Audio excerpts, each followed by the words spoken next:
বিসমিল্লাহির রহমানির রহিম। আসসালামু আলাইকুম, আদাব। আমি আজকে কথা বলবো কয়েকটি বিষয়ে, যেমন জাতিসংঘের সার্কাস, ডক্টর ইউনূসের নতুন কেলেঙ্কারি,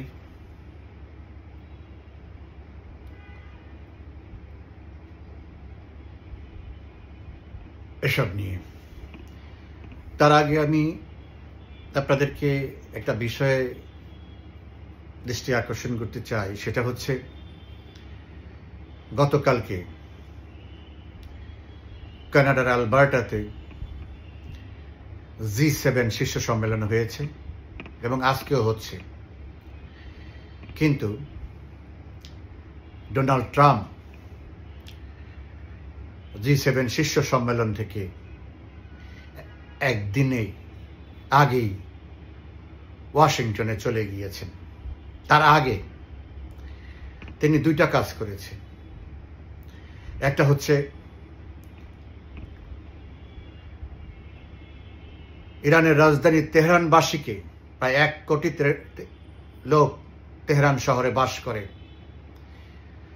তাদেরকে ইমিডিয়েটলি, মানে কাল বিলম্ব না করে তাদেরকে তেহরান ত্যাগ করার জন্য নির্দেশ দিয়েছেন। আর সিচুয়েশন রুম রেডি করার জন্য নির্দেশ দিয়েছে এবং NSC, ন্যাশনাল সিকিউরিটি কাউন্সিলের যারা সংশ্লিষ্ট তাদের সবাইকে ওয়াশিংটনে উপস্থিত থাকতে বলেছে।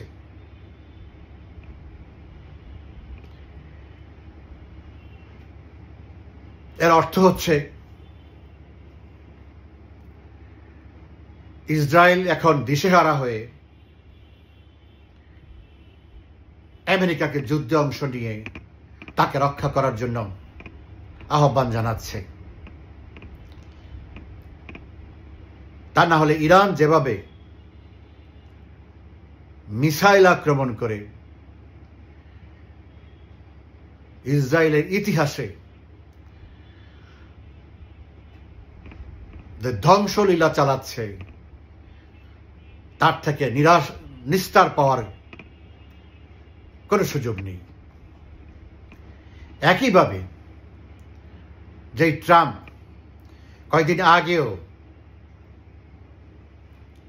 একদিন আগেও শান্তি চুক্তি করার জন্য উৎসাহী ছিলেন, নিজেকে শান্তির দূত হিসাবে দাবি করছিলেন, সে এখন সরাসরি ইরানের উপরে আক্রমণ করার প্রস্তুতি নিয়েছে। ওই সামিটে, G7 সামিটে ফ্রান্সের প্রেসিডেন্ট উপস্থিত ছিল। ওখানে G7 কারা? America, Canada, Britain, France, Italy, Germany, Japan. এরা হলো G7, বিশ্বের শীর্ষস্থানীয় শিল্পোন্নত দেশের জোট। ট্রাম্প একদিন আগে চলে আসবে, এজন্যে ফ্রান্সের প্রেসিডেন্ট ইমানুয়েল ম্যাক্রো মন্তব্য করেছে, ইরানের সাথে চুক্তি করার জন্য ট্রাম্প একদিন আগে চলে যাচ্ছে। কিন্তু এর প্রত্যুত্তরে ট্রাম্প বলেছে ম্যাক্রো ভুল করছেন, তার উল্টাটা হতে যাচ্ছে, যা হবে তা কেউ কল্পনাও করতে পারে না। তো যাই হোক, সিচুয়েশন রুম হলো যুদ্ধকালীন সময়ে আমেরিকার রাষ্ট্রপতি যেখানে বসে বাংকার, এটাও বাংকার, হোয়াইট হাউসের ভূগর্ভস্থ একটা বিশেষ জায়গা, সিচুয়েশন রুম। এখানে বসে যুদ্ধকালীন সময়ে যুদ্ধের সিদ্ধান্ত, যুদ্ধের পরিচালনা সবকিছু এখানে করা হয়। সো এখানে বসেই লিবিয়া ধ্বংস করেছে, ইরাক ধ্বংস করেছে, আফগানিস্তান ধ্বংস করেছে, সিরিয়া ধ্বংস করেছে, গাজা ধ্বংস করেছে, লেবানন ধ্বংস করেছে, ইয়েমেন ধ্বংস করেছে। এখন ইরানকে ধ্বংস করার জন্য উঠে পড়ে লেগেছে। এখন আমেরিকা যদি সেখানে হস্তক্ষেপ করে সরাসরি, সেখানে তো আর কারো কোনো কিছু বলার নাই। এখন রাশিয়া যদি সেখানে না বলতো, না বলতে ঘুরে দাঁড়াতো যে না এটা করতে পারবা না, তাইলে এটা বন্ধ হতো। কিন্তু রাশিয়া সেই অবস্থানে নাই।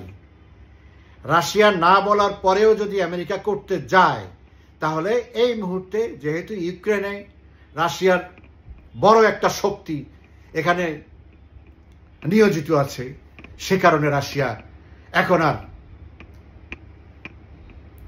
উপসাগরে গিয়ে আমেরিকাকে চ্যালেঞ্জ করার সম্ভাবনা খুব কম। আর যদি না গিয়ে চ্যালেঞ্জ করতে চায়, তাহলে বিশ্বযুদ্ধের পরিণতি হবে। তো দেখা যাক।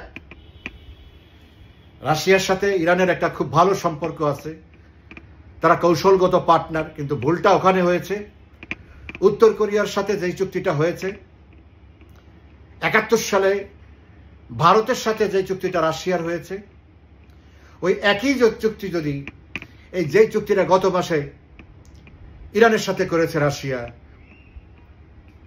কৌশলগত বাণিজ্যিক চুক্তি, এটাকে যদি কৌশলগত সামরিক চুক্তি এখানে ইনক্লুড করত, তাহলে রাশিয়াকে কেউ আঘাত করলে ইরান যেমন আসতো, আবার ইরানকে কেউ আঘাত করলে রাশিয়া সেখানে যেত। তাইলে আর আজকে ইরানের দিকে চোখ তুলে তাকাতে সাহস পেত না। কিন্তু এখানে একটা আঞ্চলিক রাজনীতি যেহেতু জড়িত, কারণ রাশিয়া এখানে সৌদি আরবের সাথে ভালো সম্পর্ক, আরব আমিরাতের সাথে ভালো সম্পর্ক, কাতারের সাথে ভালো সম্পর্ক, ওমানের সাথে ভালো সম্পর্ক, কুয়েত, বাহরাইন, সবার সাথে ভালো সম্পর্ক। কিন্তু এই দেশগুলো রাশিয়া ইরানের সাথে এরকম একটা মিলিটারি স্ট্র্যাটেজিক চুক্তি করুক, এটা তারা চায় না। যার জন্য রাশিয়া ওই পর্যন্ত যায় নাই যে সবার সাথে একটা ভালো সম্পর্ক থাকুক। তো যাই হোক, তারপরে দেখা যাক, কূটনৈতিক তৎপরতা চলছে। শেষ পর্যন্ত আমেরিকা এই ভুল করে কিনা, কারণ ইরান আর ইরাক এক জিনিস না, তারাও জানে। এখন উঠে পড়ে লেগেছে ইরানের সরকার পরিবর্তন করতে হবে। মানে এরা হলো মহারাজ, বিশ্ব মহারাজ, কে থাকবে কে থাকবে না তারাই নির্ধারণ করে, ওই দেশের জনগণ না। যাই হোক, দেখা যাক শেষ পর্যন্ত কি হয়। আপনারা হয়তো কেউ কেউ লক্ষ্য করতে পারেন, গত 2 দিন আগে বাংলাদেশ প্রতিদিন একটি রিপোর্ট প্রকাশ করেছে। সেই রিপোর্টটা হচ্ছে ডক্টর ইউনূসের দুর্নীতি নিয়ে। আংশিক ওখানে রিপোর্টে লেখা আছে যে এটা টিপ অফ আইসবার্গ, মানে অতি সামান্য একটা বিষয়। তারা যেটা উল্লেখ করেছে সেটা হচ্ছে গ্রামীণ টেলিকম, গ্রামীণ ফোন, মাননীয় প্রধানমন্ত্রী শেখ হাসিনা 96 সালে গ্রামীণ টেলিকমকে লাইসেন্স দিয়েছে গ্রামীণ ফোন করার জন্য। কিন্তু শর্ত ছিল যে গ্রামীণ ফোনের বা এই ফোনের লাভ গ্রামীণ ব্যাংক পাবে এবং ইউনূসের এখানে কোনো অংশীদারিত্ব থাকবে না। ডক্টর ইউনূস সাহেব এখানে কোনো মালিকানা নাই, থাকবেও না।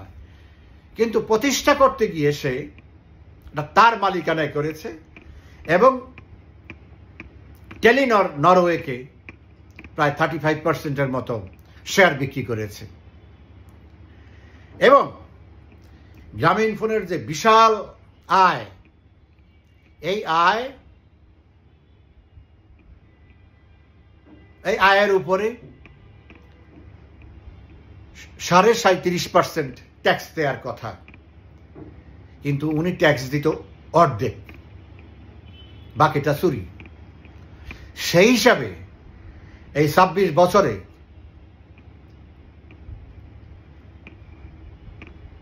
গ্রামীণফোন চালু হওয়ার পরে ২৬ বছরে ১,০০০ কোটি টাকার মতো কর ফাঁকি দিয়েছে। এটা হলো একটা প্রতিষ্ঠানের একটা করের ব্যাপার। আরো অনেক কিছু আছে। আরো অনেক কিছুর মধ্যে গ্রামীণফোন যে ডিভিডেন্ড প্রতি বছর দিত, তাতে করে কত হাজার কোটি টাকা তার কোনো লাগাম নাই। এই ২৬ বছরে এই সব টাকা ডক্টর ইউনূস বিদেশে পাচার করেছে। এটা পত্রিকার খবর। এখন আমার কথা হচ্ছে, এরকম তো পুকুর চুরি, সাগর চুরি, পাহাড় চুরির মতো ঘটনা ইউনূসের বহু আছে, সাজাপ্রাপ্ত সে। এই যে হাজার হাজার কোটি টাকার কর ফাঁকি দিল, ইউনূস ক্ষমতায়, ইউনূসের বিরুদ্ধে তো কোনো পত্রিকায় কোনো, আমার পয়েন্ট হইল এখানে যে ডক্টর ইউনূস যেখানে সর্বময় ক্ষমতার মালিক এখন দেশে, তার বিরুদ্ধে তো এত মিডিয়া, এত বিশাল মিডিয়া আমাদের, তার বিরুদ্ধে একটা কলম, এক লাইন কেউ লেখে নেই আজ পর্যন্ত, গত ১০ মাস বেশি সময় ধরে। এটা হলো তো আগের ঘটনা। এই ১০ মাসের যে কীর্তিকলাপ উনি করেছে, পৃথিবীর ইতিহাসে কোন সরকার প্রধান, অবৈধ হোক আর বৈধ হোক, তার ব্যক্তির স্বার্থে এত স্বার্থ হাসিল করেছে ক্ষমতা ব্যবহার করে, এর কোনো নজির নাই। সেটা বের হবে সব। আপনারা সবসময় যদি মাননীয় প্রধানমন্ত্রী শেখ হাসিনার যে প্রতি কয়েকদিন পরপরই যে বক্তব্যগুলি দিচ্ছে, সেগুলি যদি আপনারা শোনেন, তাহলে আপনারা জানতে পারবেন কখন কিভাবে কোন কোন জায়গা থেকে কে কিভাবে ডক্টর ইউনূস দুর্নীতি করেছে। প্রধানমন্ত্রী যখন একটা কথা বলে, তখন আমাদের থেকে যে কারো থেকে ওটা তথ্যগত নির্ভুলতা সবচেয়ে বেশি। বিকজ তার সেই জিনিসটা যাচাই বাছাই না করে তার মুখ থেকে কোনো কথা বলা যেমন উচিত না, উনি সেটা করেনও না। তা আমি অনুরোধ করব, মাননীয় প্রধানমন্ত্রী যখনই যে বক্তব্যগুলো দেয় সেগুলি একটু সময় করে শুনবেন, তাহলেই দেখতে পাবেন কিঞ্চিত আকারে এই ডক্টর ইউনূসের দুর্নীতির একটা চিত্র। আচ্ছা, যেই কারণে এই কথাটা আমি বলছি সেটা হচ্ছে যে ক্ষমতায় থাকা অবস্থায় ১০ মাসেও কেউ ১০টা শব্দ ব্যবহার করেনি, একটা শব্দ ব্যবহার করে নাই ডক্টর ইউনূসের বিরুদ্ধে বা তার কোনো দুর্নীতি নিয়ে বা সমালোচনা। কিন্তু হঠাৎ করে বাংলাদেশ প্রতিদিন এরকম একটা বিস্ফোরণ কেন ঘটালো, এই সাহস তারা কিভাবে পেল, এবং তারপরেও তাদের গায়ে হাত দিতে পারে নাই? বুঝতেছেন ব্যাপারটা কি? বাংলাদেশ প্রতিদিনকে এমন একটা শক্তি, সোজা কথা আমি বিশ্বাস করতে চাই, সামরিক বাহিনী তাদেরকে তাদের নিরাপত্তার গ্যারান্টি দিয়েছে, তারপর তারা এই নিউজ করতে উৎসাহিত বা সাহস দেখিয়েছে। তা না হলে এই অবস্থায় আর কোনো বাংলাদেশের শক্তি নাই যাদের মদদে, উৎসাহে, প্ররোচনায় এই ধরনের তথ্য ইউনূসের বিরুদ্ধে প্রকাশ করবে। তার মানে হচ্ছে, আমি যে গত কয়েকদিন পর্যন্ত বলে আসতেছি,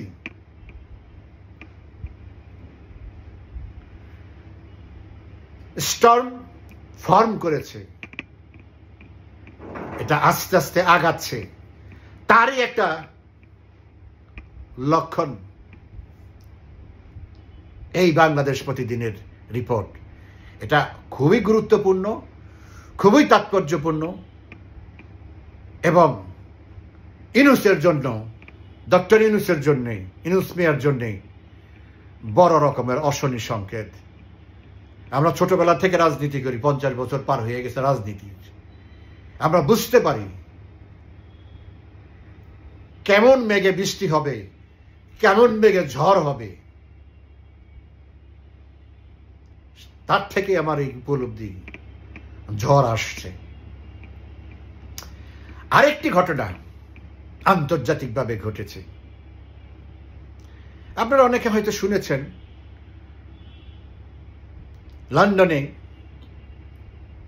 একটি বিশ্ববিখ্যাত আইন সংস্থা ল ফার্ম আছে, যার নাম ডাউটি স্ট্রিট চেম্বার, যার ফাউন্ডিং মেম্বার হলো বর্তমান প্রধানমন্ত্রী ব্রিটেনের স্যার কিয়ার স্টারমার। অত্যন্ত সুপ্রসিদ্ধ বিখ্যাত আইনজীবীরা এই ল ফার্মের সাথে জড়িত। এই ল ফার্মে কোনো মামলা গ্রহণ করা, কোনো অভিযোগ গ্রহণ করা মানে এটার অর্ধেক রায় হয়ে যাওয়া, কোনো মেরিট না দেখে, সত্যাসত্য না পেলে, গ্রহণযোগ্য না হলে তারা সেই মামলা হাতে নেয় না। বাংলাদেশে মানবাধিকার ইউনূসের নেতৃত্বে লঙ্ঘন হয়েছে, গণহত্যা হয়েছে, মাইনরিটিদের উপরে নির্যাতন হয়েছে, এসব প্রমাণিত তথ্য প্রমাণ সংগ্রহ করেছে তারা।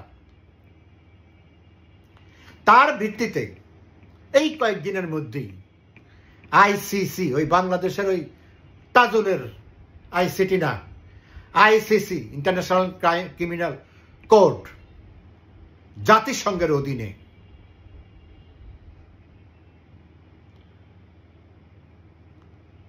নেদারল্যান্ডের হেগে প্রতিষ্ঠিত, সেখানে মামলা করার প্রস্তুতি নিয়েছে।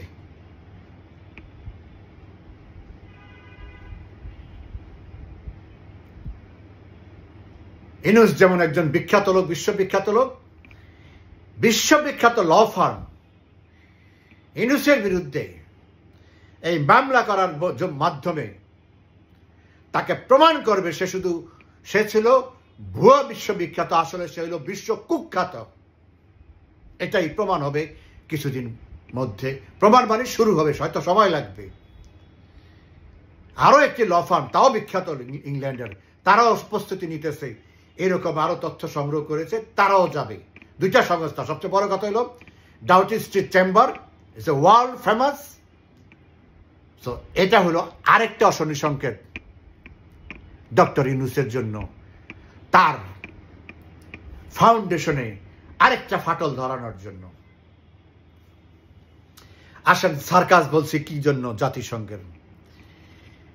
জাতিসংঘ এখন বলতেছে ডক্টর ইউনূস যে প্রজ্ঞাপন জারি করে আইসিটির আইন সংশোধন করেছে, সেখানে রাজনৈতিক দলকে নিষিদ্ধ ঘোষণা করতে পারবে, এটা নিয়ম নীতির বিরুদ্ধে। এটার জন্য ওই ভলকার টার্ক গতকালকে জাতিসংঘের 59তম অধিবেশনে একটা রিপোর্ট দিয়েছে, সেখানে সে এই কথা উল্লেখ করেছে এবং উদ্বেগ প্রকাশ করেছে। এবং এও বলেছে এর আগে যে ভুয়া রিপোর্ট দিয়েছিল, 1400 লোক মারা গেছে, ওই নেতৃত্ব সেটার সাথে জড়িত, কিন্তু ওই রিপোর্টের মধ্যে সেটাও বলেছে ওই রিপোর্ট আমি দিয়েছি, কিন্তু এটা ছিল অনুমান ভিত্তিক। এবং সে বলেছে যে আমি বলেছি কোন দলকে নিষিদ্ধ করা যাবে না এবং আগামী নির্বাচন ইনক্লুসিভ, সকল দলকে নিয়ে নির্বাচন করতে হবে। এবং তার এই তথ্য ওই আইসিটিতে, এই তাজুলের আইসিটিতে কোনো এভিডেন্স হিসাবে গ্রহণযোগ্য হবে না, এটাও বলেছে রিপোর্টে। তো এই মুহূর্তে এসে যে জাতিসংঘের উপরে ভর করে ইউনূস সাহেব অনেক কিছু করে ফেলেছিলেন, তাদেরকে পটিয়ে পুটিয়ে বা একটা কিছু করিয়ে একটা রিপোর্ট নিয়ে অনেক কিছু করেছেন, সেই জাতিসংঘ এখন আবার উল্টা কথা বলতেছে। আওয়ামী লীগকে নিষিদ্ধ করা ঠিক হয় নাই এবং এই জন্য উদ্বেগ প্রকাশ করেছে। আগামী নির্বাচন ইনক্লুসিভ, মানে সকল দলের অংশগ্রহণ হতে হবে। যদিও তাদেরই ঢাকার প্রতিনিধি গায়েন লুইস কিছুদিন আগে একটা স্টুপিড এক্সপ্লানেশন দিয়েছে অন্তর্বর্তীমূলক নির্বাচনের ব্যাপারে, যা এতদিন জাতিসংঘে বলে আসছে যে সকল দলকে নিয়ে বা মেজর দলকে নিয়ে নির্বাচন করাটাই হলো অন্তর্বর্তীমূলক। আর ইউনূসের সাথে খাতির করে ইউনূসের শেখানো কথা যে অন্তর্বর্তী মানে সকল দলকে নিয়ে না, অন্তর্বর্তী মানে হলো জনগণের অংশগ্রহণ। যাক, এটা বলছে আর এই কথা কিছু আসে না। ফাইনালি জাতিসংঘের মানবাধিকার কমিশনের যে চিফ ভলকার টার্ক, সে গতকালকে ইউনূসকে এই ধাক্কাটা দিয়েছে। এই যে সামগ্রিক পরিস্থিতিগুলো সামনে আসতেছে, এগুলি এক একটা ইউনূসের ব্যথার উপরে গজবের মতো নাজিল হচ্ছে।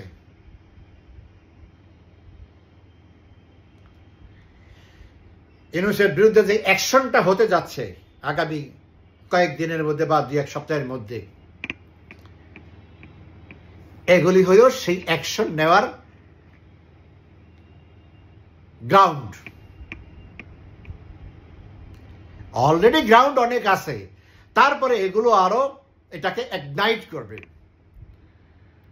ওইটাকে আরো ফ্যানিং করবে, আরো ফুয়েলিং করবে।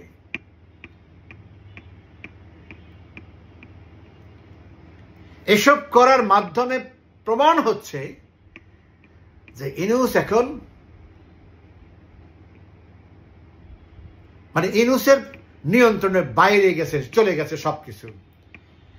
তার আদেশ নির্দেশ এখন আর তেমন কোনো গুরুত্বপূর্ণ বিষয় না, বরং যেসব জিনিস আলামত গুলো সামনে আসতেছে বড়ই বিপজ্জনক আলামত, এবং এই আলামতের ভিত্তিতেই আগামী দিনগুলিতে, যা আমি গত কয়েকদিন পর্যন্ত বলে আসতেছি রিপিটেডলি, ইনশাআল্লাহ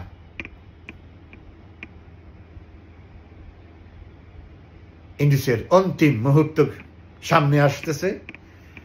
বাংলাদেশের মুক্তির নূতন দরজা খুলে যাচ্ছে। আমরা বিশ্বাস করি বাংলাদেশের সামরিক বাহিনী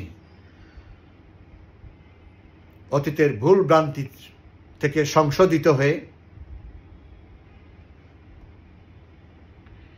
দেশকে রক্ষা করার জন্য যথাসময়ে যথা ব্যবস্থা গ্রহণ করবেন। ধন্যবাদ সবাইকে, ভালো থাকবেন।